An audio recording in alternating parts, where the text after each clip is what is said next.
Okay, welcome to day 5 of Talking Shop, and today we're going to be talking about what to do when someone gives notice. Either someone on your team hands in their resignation, or you decide that someone's time has come to an end and you're going to march them out of your business.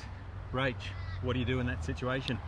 Well, I think it's really relevant, especially since this popped up in our client group yesterday. And there's two kinds of end of employment. There's the one where you're very amicable with this team member, and it's totally okay for them to work out their notice.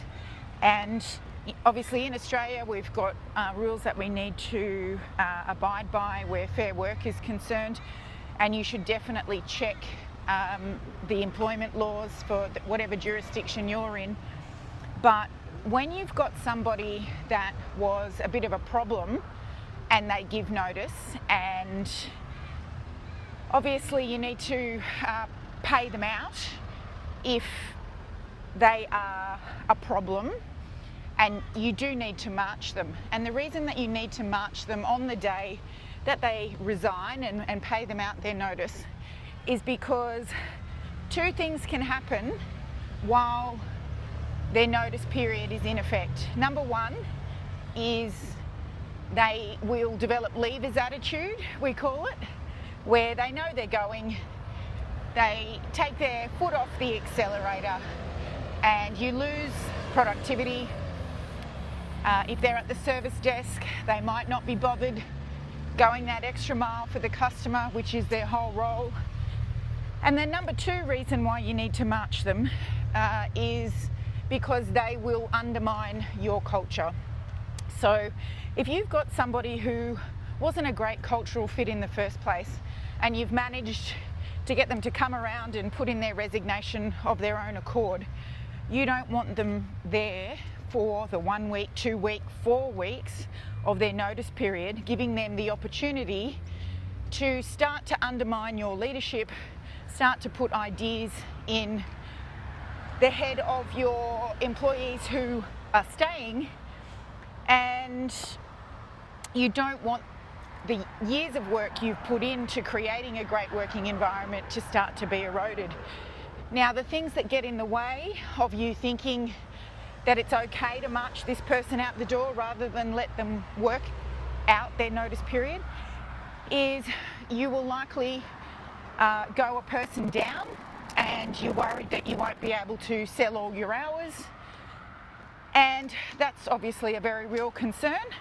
But just think about what will it cost you in damaged reputation, damaged culture, if you let them stay.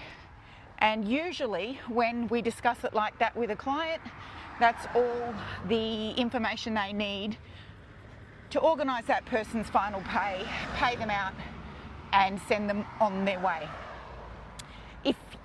I think we discussed earlier that pretty much in 100% of cases where somebody that needed to go has resigned, or you've given them the notice that you're terminating them, in 100% of cases where a client hasn't paid that team member out on the spot, it has come back to bite them in the butt at some point over the next couple of weeks.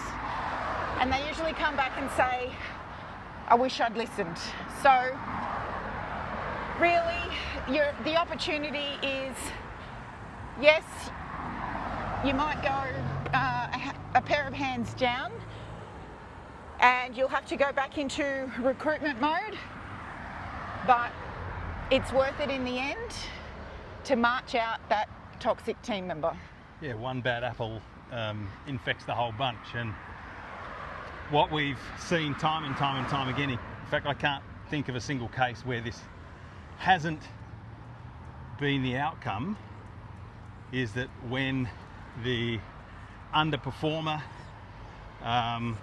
the poor culture fit, the bad apple is removed from the business, that productivity lifts, enthusiasm lifts, the energy lifts, and that business actually is able to do better work, higher quality work, more work with less hands, because you've got more of the right people rowing the boat.